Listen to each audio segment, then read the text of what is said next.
Hello students, good morning all of you. तो हम लोग अपना 12th का जो 8 चैप्टर है डीएफ ब्लॉक एलिमेंट उसको शुरू कर रखा है। उसके अंदर हम लोगों ने लैंथेनाइड्स के बारे में पढ़ लिया था।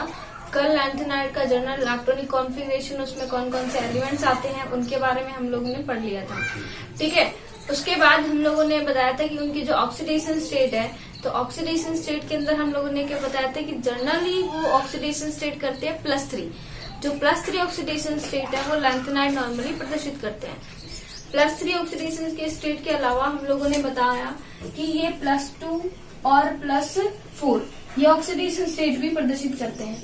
+2 और +4 जो ये ऑक्सीडेशन स्टेट है वो कब प्रदर्शित करते हैं? जब इनका जो विन्यास होता है वो या तो F0 होता है या F7 होता है या F14 होता है। क्योंकि आपको पता है जब हाफ फील्ड कॉन्फ़िगरेशन होता है और फुल फील्ड कॉन्फ़िगरेशन होता है और 0, तो उसमें ज्यादा स्थायी होते हैं। अब तुम लोग सोच रहे हो हाफ फील्ड में आप लोग को कक्षक बनाना आता है ना F, तो F के अंदर आपको पता है 1 2 3 4 5 6, 1 2 3 4 5 6 7, तो ये वाला इसका कैसा होता है? Half field. ठीक है, और जब इसको हम लोग कर देंगे इस प्रकार से फुल, तो ये हो गया आपका फुल फील्ड,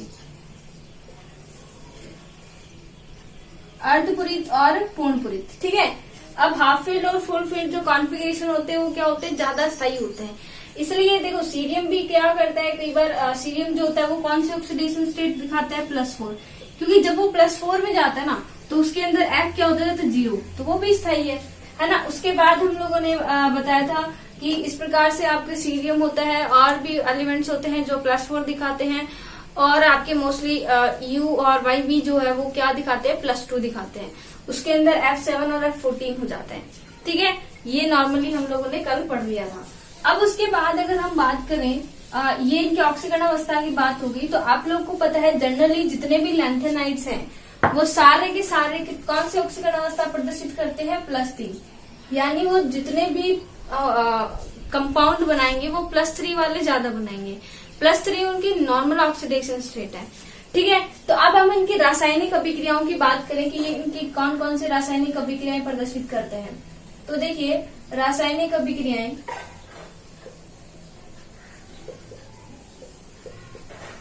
तो सबसे पहले देखिए जल के साथ अभिक्रिया।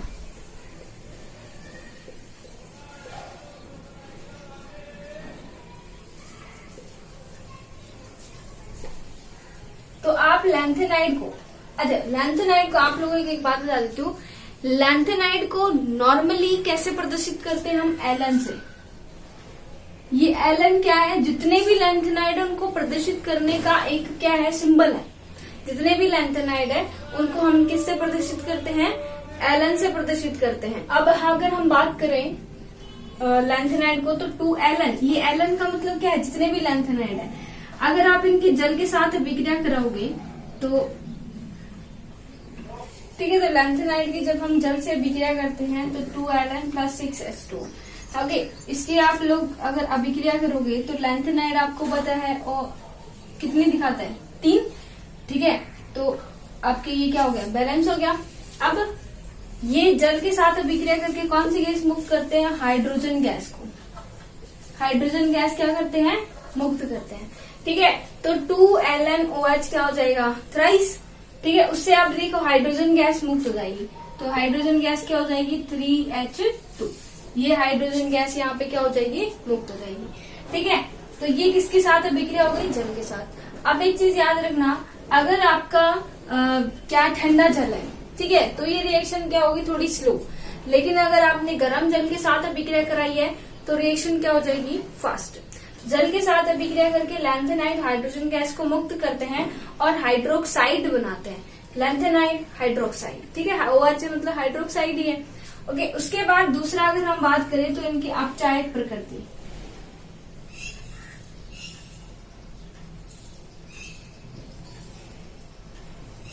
क्योंकि हमें पता है लैंथेनाइड कौन से ऑक्सीडेशन स्टेट में रहता है? Ln +3 ऑक्सीडेशन स्टेट में रहता है। अब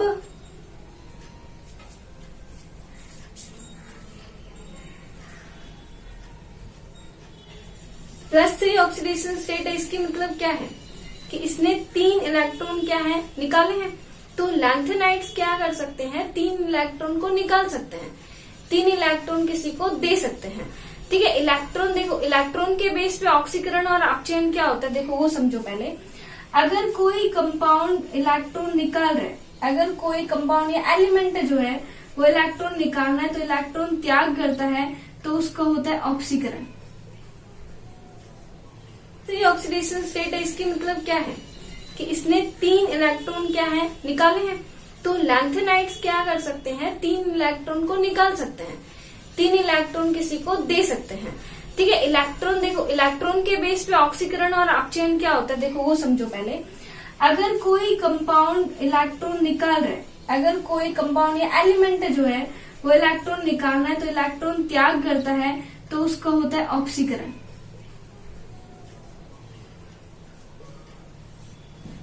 उसका क्या होता है ऑक्सीकरण, और इलेक्ट्रॉन ग्रहण करता है तो उसका क्या होता है अपचयन। यानी अगर उसने और ज्यादा इलेक्ट्रॉन निकाले हैं तो ऑक्सीकरण हो रहा है, इलेक्ट्रॉन उसने ग्रहण किए तो अपचयन हो रहा है। अब देखिए, अगर ये ऑक्सीकरण हो रहा है, इलेक्ट्रॉन निकाल रहे, अब इलेक्ट्रॉन निकाल के किसी दूसरे को भी देगा ना, तो उसको क्या कर देगा, अपचयित कर देगा। ठीक है, तो ये क्या होता है अपचायक। ठीक है, क्योंकि ये क्या कर सकता है, इलेक्ट्रॉन दे के दूसरे को अपचयित कर सकता है। अपचयित मतलब भाई इलेक्ट्रॉन लेने वाला क्या होगा, अपचायक होगा। ठीक है, तो तुम लोग समझ रहे हो क्या, जैसे कि मान लो एक रिएक्शन है A + B, इससे मान लो कुछ भी हमारा प्रोडक्ट बन रहा है। अब देखिए यहाँ पे मैं क्या बोल रही हूँ कि ये जो A है वो 2 इलेक्ट्रॉन निकाल देगा। ठीक है, A 2 इलेक्ट्रॉन निकाल देगा, तो यानी कि क्या बन जाएगा A+2। ठीक है, और इस पर मान लो पहले से +2 था, तो इसने 2 इलेक्ट्रॉन निकाले हैं, तो इसका क्या हुआ है ऑक्सीकरण। वैसे तो 11th में आप लोगों ने ये पढ़ा है ये सारी चीजें। तो A ने 2 इलेक्ट्रॉन निकाले तो इसका क्या हुआ ऑक्सीकरण हुआ है ना। और B ने ये जो इलेक्ट्रॉन निकाले वो लिए किसमें, B ने, और वो किसमें बदल गया, B में, क्योंकि 2 इलेक्ट्रॉन निकाल लेगा, 2 इलेक्ट्रॉन लेगा, और ये +2 पहले से है, तो दोनों चार्ज बैलेंस हो जाएंगे, ये उदासीन। तो B किसके अंदर अपचयित हो रहा है, इसके अंदर, तो इसका क्या हो रहा है अपचयन। तो ये ऑक्सीकृत हो रहा है किसके अंदर, A+2 में, और ये अपचयित हो रहा है किसके अंदर, B में। अब देखो ये ऑक्सीकरण करा रहा है ना, ये ऑक्सीकरण तो इसका खुद का हो रहा है, लेकिन ये करा क्या रहा है, इसका क्या करा रहा है, अपचयन करा रहा है। तो इसकी जो अगर हम इसकी बात करें, इसकी पावर कौन सी है, तो इसकी क्या पावर है अपचयन करने की, यानी दूसरे को क्या कर सकता है अपचयित। ठीक है, तो इसकी अपचायक प्रवृत्ति क्या होती है, ज्यादा होती है, क्योंकि 3 इलेक्ट्रॉन ये दूसरे को दे सकता है। तो इसलिए लैंथेनाइड की अपचायक प्रकृति क्या होती है, ज्यादा होती है, क्योंकि ये 3 इलेक्ट्रॉन क्या कर सकते हैं, रिएक्शन के अंदर डोनेट कर सकते हैं, इसलिए इनकी अपचायक प्रकृति क्या होती है, ज्यादा होती है। खुद ऑक्सीकृत हो जाएंगे, लेकिन दूसरों को क्या कर देंगे, अपचयित कर देंगे। ठीक है, क्योंकि 3 इलेक्ट्रॉन निकालते हैं। अब देखिए ये 3 इलेक्ट्रॉन निकालते हैं, Ln +3 में चला जाएगा, और कितने निकाल देगा, 3 इलेक्ट्रॉन। तो आपको पता है 3 इलेक्ट्रॉन निकालते हैं, इसलिए ये धात्विक प्रकृति शो करते हैं, क्योंकि मेटल्स भी आपको पता है हाईली क्या होते हैं, इलेक्ट्रॉन डोनेट कर सकती हैं, इसलिए 3 इलेक्ट्रॉन निकालते हैं, इसलिए क्या होते हैं, ये धात्विक प्रकृति भी प्रदर्शित करते हैं। तो ये इनकी दूसरी जो रासायनिक अभिक्रिया वो अपचायक प्रकृति। पहले हम लोगों ने पढ़ ली जल के साथ अभिक्रिया, नेक्स्ट हम लोग की हो गई अपचायक प्रकृति। अगर उसके बाद अगर हम देखें ऑक्सीजन के साथ अभिक्रिया,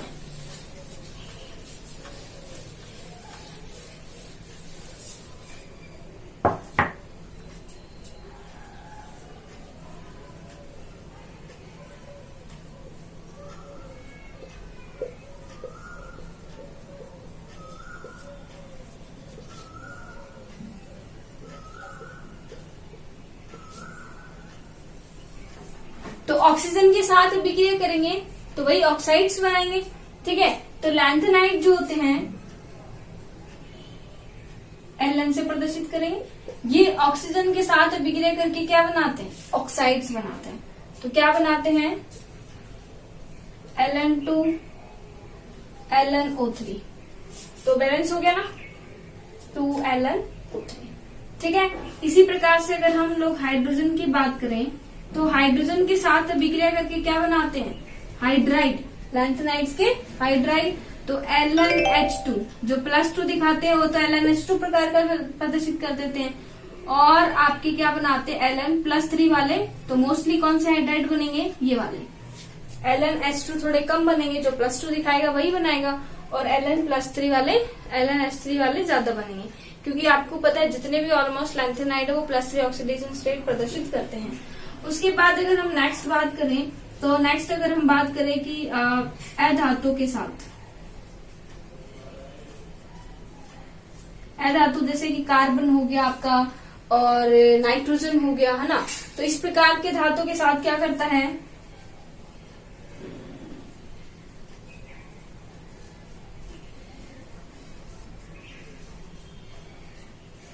कार्बाइड्स बनाते हैं ये लैंथेनाइड्स के, ठीक है।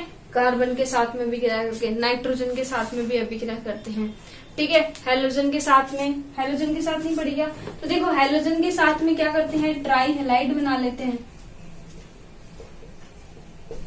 हेलोजन के साथ अगर करेंगे तो देखो Ln और यहाँ पे 2x3, तो क्या हो जाएगा 2Ln(x3).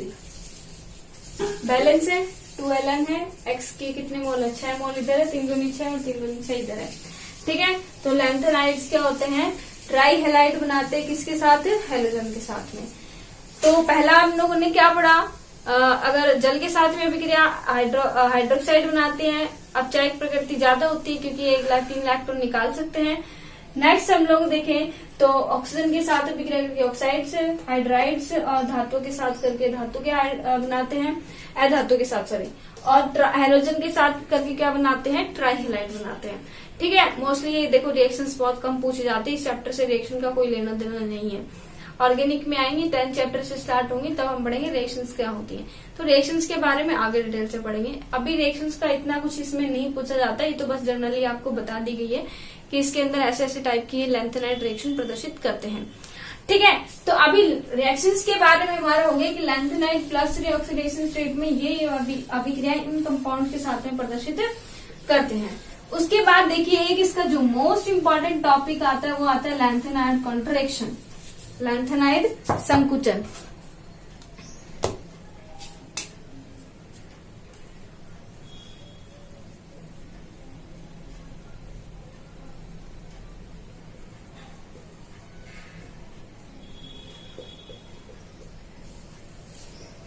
लैंथेनाइड संकुचन, अब देखो, अब स्टार्टिंग से सुनना अच्छा से। लैंथेनाइड्स में हम लोगों ने डी ब्लॉक के अंदर पढ़ा था। डी ब्लॉक के अंदर जब मैंने आपको आकार और त्रिज्या के बारे में बताया था, तब क्या बताया था कि जब हम लोग लेफ्ट टू राइट जा रहे हैं तो पहले तो डिक्रीज होती है, उसके बाद स्क्रीनिंग इफेक्ट ज्यादा हो जाता है तो उसकी साइज इंक्रीज हो जाती है। यही बताया था कि पहले स्क्रीनिंग इफेक्ट नहीं लगता है, पहले स्क्रीनिंग इफेक्ट डोमिनेंट नहीं होता, ENC डोमिनेंट होता है, इसलिए पहले तो साइज क्या होती है, डिक्रीज। उसके बाद दोनों बराबर हो जाते तो साइज भी लगभग बराबर। उसके बाद स्क्रीनिंग इफेक्ट जो आपका है, यानी कि परिरक्षण जो प्रभाव है वो आपका क्या हो जाता है, ज्यादा, इसलिए साइज भी क्या हो जाती है, ज्यादा हो जाती है।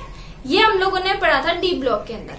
लेकिन मैंने आपको अभी अभी बताया कि कल वाली वीडियो में बताया था कि जो आपका स्क्रीनिंग जो इफेक्ट है वो सबसे ज्यादा कौन सी का होता है, एस कक्षकों का, फिर पी कक्षकों का, फिर डी कक्षकों का और फिर एफ कक्षकों का।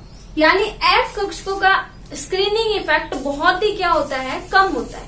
ये बात समझ में आई कि एफ कक्षकों का स्क्रीनिंग इफेक्ट बहुत ही कम होता है। यानी कि जो एफ ब्लॉक के अंदर जो आएंगे जिसमें एफ इलेक्ट्रॉन भरे जा रहे हैं वो कक्षकों का स्क्रीनिंग इफेक्ट तो होगा ही नहीं, यानी वो एक दूसरे को रिपेल तो करेंगे ही नहीं ना। देखो स्टार्टिंग से सुनना, हम लोग क्या करते हैं, त्रिज्या की अगर हम बात करें तो त्रिज्या हम लोग क्या दिखाते हैं, 2 प्रभाव पढ़ते हैं हम लोग ने, पहले भी बता दिया वैसे तो आपको, लेकिन फिर भी एक बार वापस से देख लो। लैंथेनाइड संकुचन जो है, लैंथेनाइड संकुचन क्या होता है ये हम लोग पढ़ेंगे आज। तो इसके अंदर पहले आपको 2 चीजें समझनी होंगी। एक तो आप लोग को मैंने बता रखा है कि नाभिकीय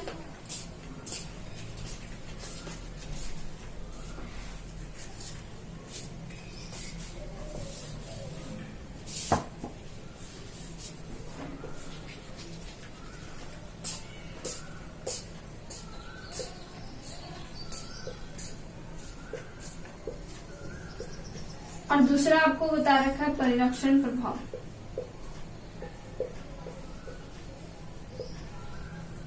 अब देखिए थोड़ा ध्यान से सुनना, इसको हम लोग क्या बोलते हैं, इफेक्टिव न्यूक्लियर चार्ज, और इसको स्क्रीनिंग इफेक्ट। ठीक है, ये जब भी हम लोग आकार के बारे में बात करें तो ये दो इफेक्ट हमें पढ़ने पड़ते हैं, कि ये दो इफेक्ट के बारे में हम लोग पढ़ते हैं।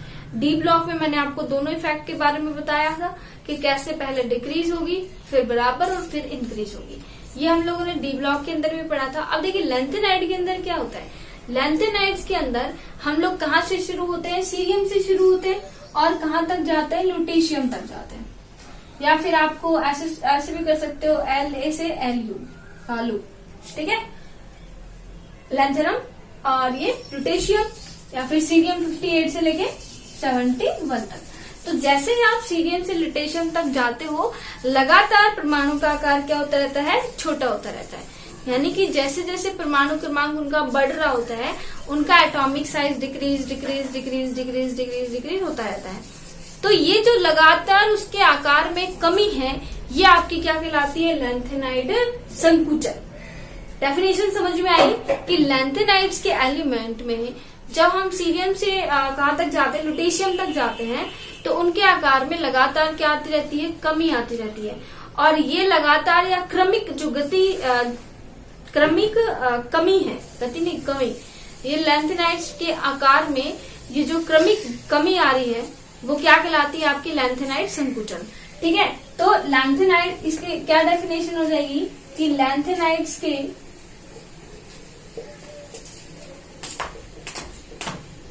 आकार में क्रमिक कमी, लैंथेनाइड के आकार में जो क्रमिक कमी है वो क्या कहलाएगी, आपके लैंथेनाइड संकुचन। ठीक है, तो ये जो डिक्रीजमेंट होता है कंटिन्यूअसली, ये आपका क्या कहलाता है, लैंथेनाइड संकुचन कहलाता है। अब उसके बाद देखिए कि अगर हम बात करें सीरियम से हम लोग कहाँ जाते हैं, लुटेशियम तक जाते हैं, तो उसका आकार क्या होता रहता है, धीरे धीरे घटता रहता है। अब क्यों घटता है, किस वजह से घटता है, वो हम लोग पढ़ेंगे। तो उसके अंदर मैंने आपको बताया दो इफेक्ट पढ़ने की जरूरत है। पहला हम लोगों ने प्रभावी नाभिकीय आवेश, और दूसरा है परिरक्षण प्रभाव। जो प्रभावी नाभिकीय आवेश वो क्या होता है कि नाभिक के ऊपर जो जितने बाहर जितने इलेक्ट्रॉन हैं, उन इलेक्ट्रॉन का कितना जो आवेश पड़ेगा नाभिक पे, वो आपका क्या कहलाएगा, प्रभावी नाभिकीय आवेश। ठीक है, अब प्रभावी नाभिकीय आवेश समझ में आया कि जो आपका क्या होता है, ये जो बाहर इलेक्ट्रॉन उपस्थित होते हैं, इन इलेक्ट्रॉन का क्या होता है, नाभिक से क्या होगा, अट्रैक्शन होगा। अट्रैक्शन के कारण ये साइज क्या होगा, छोटा होगा। तो एक चीज याद रखना, पहले बता दी कि प्रभावी नाभिकीय आवेश के कारण साइज क्या होती है, हमारी छोटी, क्योंकि अंदर की तरफ अट्रैक्शन हो जाता है, इसलिए साइज क्या होती है, हमारी छोटी होती है। अगर हम बात करें परिरक्षण प्रभाव की, तो हमने बताया कि एफ जो कक्षकों का, यहाँ पे लिख सकते हो आप लोग कि एफ कक्षकों का जो स्क्रीनिंग इफेक्ट है वो बहुत ही क्या होता है, कम होता है। तो बहुत ही कम होता है, इसलिए वो ईएनसी को कवर कर ही नहीं पाता। ईएनसी को कवर नहीं करेगा तो साइज क्या हो रही है, डिक्रीज। तो एफ कक्षकों का स्क्रीनिंग इफेक्ट क्या होता है, बहुत ही कम होता ही नहीं है। यानी कि ये जो एफ कक्षक है, ये बाहर वाले डी कक्षकों को या इसके बाहर जो एस कक्षक है उनको बाहर रिपेल कर ही नहीं सकेंगे, और बाहर रिपेल कर ही नहीं सकेंगे तो साइज बढ़ेगा ही नहीं, यानी साइज क्या रहेगा, छोटा ही रहेगा। तो यहाँ पे जो हम लोग दोनों प्रभाव की बात करें, तो यहाँ पे ईएनसी जो होता है वो डोमिनेंट रहता है, किससे, स्क्रीनिंग इफेक्ट से। हमेशा ही क्या रहता है, ईएनसी डोमिनेंट रहता है, किससे, स्क्रीनिंग इफेक्ट से क्या रहता है, डोमिनेंट ही रहता है, मतलब ज्यादा ही रहता है। इस वजह से क्या होगा, लैंथेनाइड क्या रहते रहेंगे, छोटे होते जाएंगे, छोटे होते जाएंगे। इस वजह से क्या ये जो प्रोसेस है ये क्या कहलाती है, आपकी लैंथेनाइड कॉन्ट्रैक्शन।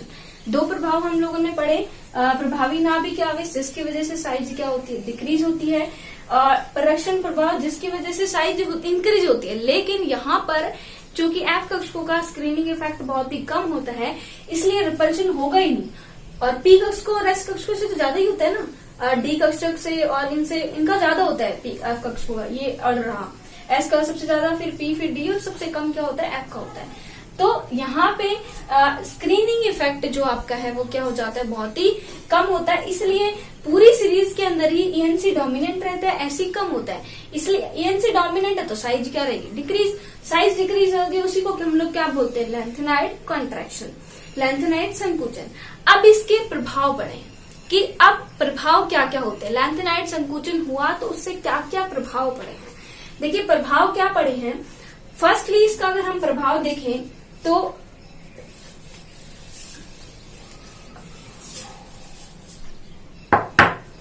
फर्स्टली अगर हम इसका प्रभाव देखें तो वो हम लोग देखते हैं कि जो 4D और 5D सीरीज हमारे 4D और 5D जो श्रेणी है उनके आकार में क्या होती है, समानता। उनके आकार में क्या होती है, समानता। अब आपको याद हो तो देखो सबसे पहले आता है स्कैंडियम, उसके बाद वाई, उसके बाद La और उसके बाद AC। स्कैंडियम आपकी 3D, उसके बाद ये 4D, उसके बाद ये 5D और ये उसके बाद 6D। ऐसा ही होता है, ठीक है। स्कैंडियम से आप वियटमियम तक जाओगे, शेल की संख्या बढ़ेगी, कोश की संख्या बढ़ने के बाद साइज क्या होगी, बढ़ेगी। ऊपर से नीचे जाते हैं, आपको भी पता है, बचपन से पढ़ते आ रहे हो, बचपन से तो नहीं लेकिन जब से केमिस्ट्री लिए तब से तो पढ़ते ही आ रहे हो कि जब हम ऊपर से जाते हैं नीचे की तरफ तो साइज बढ़ती है। क्यों? क्योंकि कोशों की संख्या बढ़ती है। फिर हम लोग वियटमियम से अगर लैंथेनम तक जाते हैं तो भी क्या होगी, साइज क्या होगी हमारी, इंक्रीज होगी। लेकिन अब पता है कि लैंथेनम के बाद सीरियम से लेके 71 तक क्या आ गए हैं, लैंथेनाइड्स आ गए हैं। तो इनमें क्या होता है, लगातार आकार में क्या हो रही है, कमी हो रही है। तो जब इनके लगातार आकार में कमी हो गई तो अब मुझे बताना कि अब इसके बाद वाई के बाद क्या होता है, जिरकोनियम, और लैंथेनम के बाद क्या होता है, हैफनियम। तो अब जिरकोनियम और हैफनियम में भी साइज बड़ी होनी चाहिए, लेकिन चूंकि लैंथेनम और हैफनियम के बीच में कितने आ गए, 14 तत्व ये आ गए, जिससे साइज क्या होता है, बहुत डिक्रीज हो जाता है। इसलिए जिरकोनियम और हैफनियम का साइज क्या होता है, लगभग बराबर हो जाता है। फिर आगे जितने भी जाओगे उनका साइज क्या रहेगा, लगभग बराबर ही रहेगा। क्यों रह रहा है, क्योंकि लैंथेनाइड संकुचन हो गया है। तो आप लोग क्या लिखोगे कि 4D और 5 जो श्रेणी होती है उसमें जो कि लैंथेनाइड्स आ जाते हैं बीच में, तो लैंथेनाइड संकुचन हो जाता है, जिससे आकार में कमी आ जाती है। तो बाकी के जो 4D और 5D के एलिमेंट्स होते हैं लगभग क्या आते हैं, समान आकृति ही प्रदर्शित करते हैं। तो बहुत ज्यादा उनकी बढ़ी हुई नहीं होती। एक तो ये हो जाता है। एक लैंथेनाइड का पृथक्करण कर सकते हैं। क्या होता है कि लैंथेनाइड्स का साइज क्या होता है, लगभग सबका सेम होता है, लेकिन तो इसमें प्रकृति भी सबकी सेम ही हो जाएगी। तो लेकिन जैसे लैंथेनाइड संकुचन हो जाता है तो उनके आकार में क्या हो जाती है, छोटी बड़ा हो जाता है, आकार में चेंज आता है, जिस वजह से हम लोग उनके अभिक्रियाओं से उनको क्या कर सकते हैं, पृथक कर सकते हैं। उसके बाद अगर हम बात करें क्षारीय प्रकृति के, तो क्षारीय प्रकृति में देखिए कि लैंथेनाइड जो होते हैं ना, वो अगर टॉप वाले जैसे जो +4 ऑक्सीडेशन स्टेट वाले जो लैंथेनाइड जैसे कि सीरियम है, और इधर आपको पता है ल्यूटेशियम आता है, और वो आता है कि +2 पे, सीरियम से ल्यूटेशियम तक आते हैं ना। तो इधर वाले जो हाइड्रोक्साइड होते हैं वो कम क्षारीय होते हैं, और इधर वाले जो हाइड्रोक्साइड होते हैं वो अधिक क्षारीय होते हैं। हुआ कैसे, जब साइज डिक्रीज होता है तो हाइड्रोक्साइड आयन बन रहा है, हाइड्रोक्साइड यानी इधर भी Ln यही है OH वाला, और इधर भी क्या है Ln OH वाले हैं। लेकिन इसका जो हाइड्रोक्साइड है वो अधिक क्षारीय है, इसका हाइड्रोक्साइड कम क्षारीय है। यहाँ पे साइज थोड़ी सी बड़ी होती है इसलिए इसका हाइड्रोक्साइड कम क्षारीय है, यहाँ पे साइज बहुत छोटी होती है, इसका हाइड्रोक्साइड बहुत ही ज्यादा क्षारीय है। तो इसलिए हमें हाइड्रोक्साइडों की क्षारीय प्रकृति का भी पता चल जाता है, क्योंकि हम लोग देख लेंगे कौन सा हाइड्रोक्साइड पहले आ रहा है, कौन सा हाइड्रोक्साइड बाद में आ रहा है, तो उस हिसाब से हम उसकी क्षारीयता को भी क्या कर सकते हैं, डिफाइन कर सकते हैं। तो ये सब आपके क्या होते हैं, लैंथेनाइड्स के क्या होते हैं, प्रभाव होते हैं कि लैंथेनाइड संकुचन से क्या क्या प्रभाव पड़ते हैं। ठीक है, तो लैंथेनाइड संकुचन हो गया कि नाभिक के आवेश नाभिक के आवेश के कारण क्या हुआ है, या फिर न्यूक्लियर इफेक्टिव न्यूक्लियर चार्ज, प्रभावी नाभिक के आवेश बोल दो, चाहे नाभिक के आवेश बोल दो, तो वो इंक्रीज होता है यहाँ पे, इसलिए साइज डिक्रीज होती रहती है। क्योंकि परिरक्षण प्रभाव इतना इंक्रीज नहीं हो पाता और परिरक्षण प्रभाव बहुत कम होता है, इसलिए साइज में क्या नहीं होती, बढ़ोतरी नहीं हो पाती है। ठीक है, तो ये आप लोग क्या कर लोगे, कंप्लीट कर लोगे। तो ये हमारा लैंथेनाइड्स भी क्या हो गया है, खत्म हो गया है। लैंथेनाइड्स के अगर हम फिर उपयोग की बात करें, कि लैंथेनाइड्स के उपयोग रह गए। तो उपयोग में देखो लैंथेनाइड्स को अलग अलग, जैसे सीरियम के होते हैं, सीरियम का लैंथेनाइड जो होते हैं, इनके लैंथेनाइड्स के जो यौगिक होते हैं वो मिश्र धातु बनाने में क्या आते हैं, काम में आते हैं। और 2% मिश्र धातु और अगर मैग्नीशियम का जो मिला दे तो वो जेट इंजन के कलपुर्जे बनाने में क्या होते हैं, हेल्पफुल होते हैं। वो जब वो मिश्रण बन के तैयार होगा वो क्या होगा, जेट इंजन के कलपुर्जे। एक बार क्वेश्चन आया था कि जेट इंजन के कलपुर्जे बनाने में किसका उपयोग किया जाता है, मिश्र धातु प्लस मैग्नीशियम। तो इनके उपयोग थोड़े से बस याद कर लेना। फिर देखिए इनमें क्या होता है कि इनके यौगिक कुछ लोह चुंबकीय होते हैं, कुछ प्रति चुंबकीय होते हैं, कुछ ऐसे होते हैं ना। तो इनमें अनुचुंबकत्व गुण ज्यादा पाया जाता है, इसलिए इनके जो यौगिक को चुंबक बनाने में भी क्या आते हैं, काम में लिए जाते हैं। फिर इनके यौगिक रंगीन यौगिकों को रंगने में भी काम आते हैं। कई यौगिक सीरियम वाले यौगिक, सीरियम के यौगिक रंगीन यौगिकों को रंगने में, मतलब रंगीन यौगिकों को नहीं, यौगिकों को या रेशों को या कपड़ों को रंगने में क्या आते हैं, काम में लिए जाते हैं। ठीक है, मेडिकली भी इनका यूज होता है कुछ का। ठीक है, तो आप लोग इनके उपयोग देख लेना, एक दो हैं जो इम्पोर्टेंट थे वो मैंने बताई दिए हैं।